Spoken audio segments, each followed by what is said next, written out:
cell organelle is Golgi body or Golgi complex. Okay. This Golgi body was first discovered by the scientist known as Camillo Golgi, and hence the name Golgi body. Okay, so Golgi bodies are stacks of flattened single membrane bound. Note that Golgi bodies are single membrane bound while mitochondria were double membrane bound. Okay, so Golgi body is a stack of flattened single membrane bound parallel sacs. You will get to know when I discuss the structure. And their main function is concerned with the secretion, different types of secretion of the cell. Okay, moving on to the structure of Golgi body. So this diagram is from your book, and here you can see the complete ultrastructure of the Golgi body or the Golgi complex.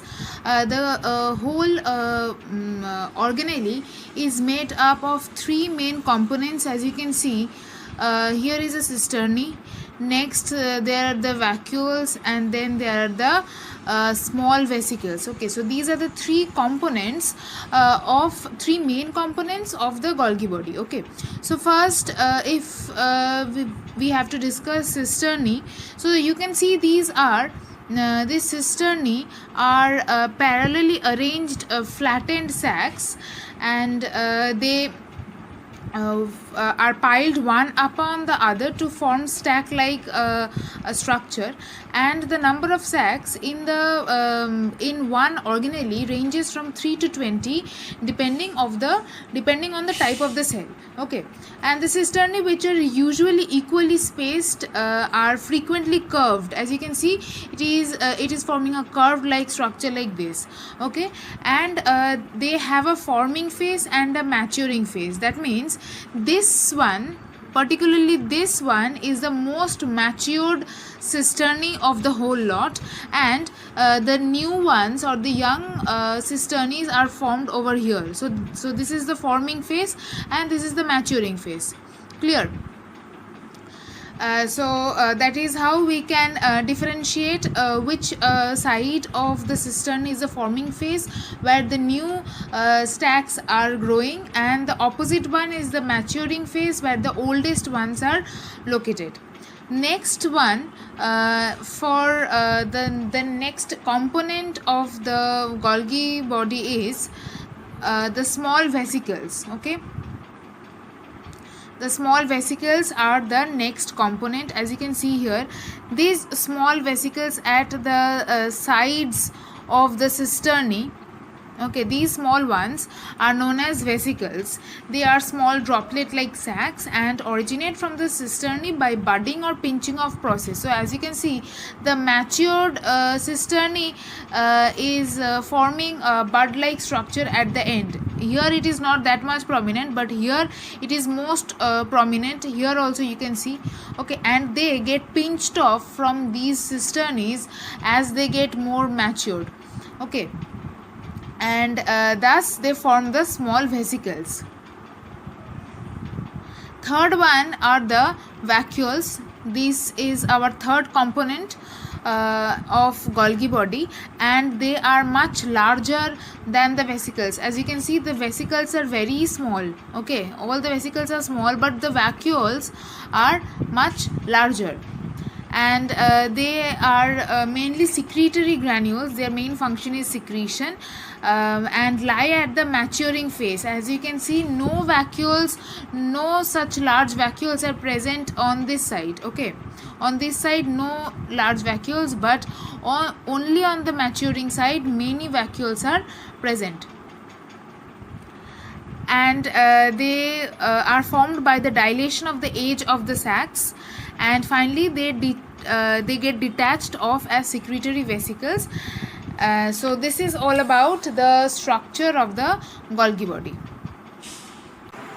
Starting with the functions of Golgi body, as I have said that the main function of Golgi body is the formation of secretory vesicles. So certain vesicles or rounded sac-like bodies are present around the Golgi body, which has some secretory functions. Okay, and they also help in formation of the plasma membrane or the cell membrane. It has a role in formation of cell wall. Lysosome, we will get to know what is lysosome in details in the following cell organelles that we discuss. So these are the certain important functions of Golgi body. Okay. Next cell organelle that we will discuss is the endoplasmic reticulum. I am writing in short ER. Now in the ER or endoplasmic reticulum, these are of two types: smooth endoplasmic reticulum and rough endoplasmic reticulum. So what makes an endoplasmic reticulum smooth or rough? So when ribosomes are present on the surface of the endoplasmic reticulum. So before going into that, let me tell you what are ribosomes. Ribosomes are another type of cell organelles we will discuss later, which are found scattered throughout the cytoplasm. Okay, and they are also found on the endoplasmic reticulum. So when these ribosomes are found or are present on the surface of the endoplasmic reticulum, the texture of the surface of the endoplasmic reticulum becomes rough, and thus the name it gives it the name rough endoplasmic reticulum. And when there are ribosomes are absent or not found on the surface of the endoplasmic reticulum, thus giving it a smooth surface, and thus the name smooth endoplasmic reticulum. Okay, so let's discuss the ultrastructure of the endoplasmic reticulum. Okay, the three main components of the endoplasmic reticulum, they are cisternae, vesicles and tubules. So these three components make up the whole structure of the endoplasmic reticulum, or in short it is also known as ER.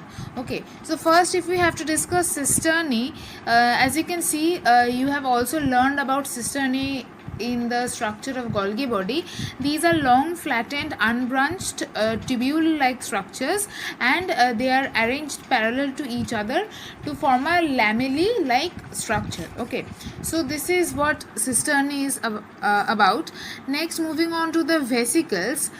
These are oval, membrane-bound, isolated structures. As you can see, they are somewhat oval and membrane-bound structures, and they are located on the sides of the endoplasmic reticulum. When you see the whole picture, when I will show you the whole picture, you will be able to understand where the vesicles are located. And the third component is the tubule. They are long branched structures. As you can see, most of them have formed branches.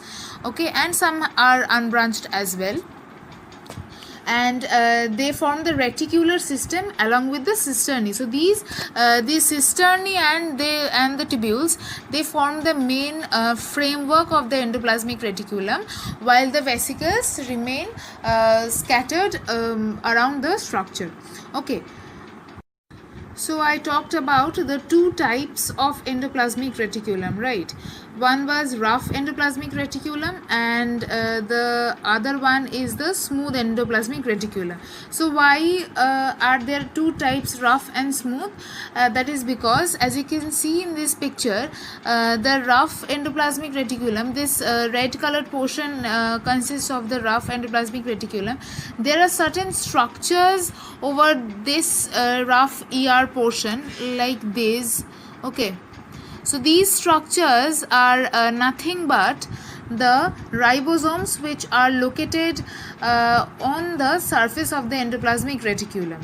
Okay, but as you can see in this orange portion, it is smooth endoplasmic reticulum, and there are no ribosomes found on the surface of the smooth ER, and hence the name is given to it, which is smooth endoplasmic reticulum. Okay, coming to the functions of the endoplasmic reticulum, the main function is mechanical support. So the structure of endoplasmic reticulum is such that it forms like a skeleton or a skeletal framework within the cell, and thus giving the cell a certain mechanical support. Okay.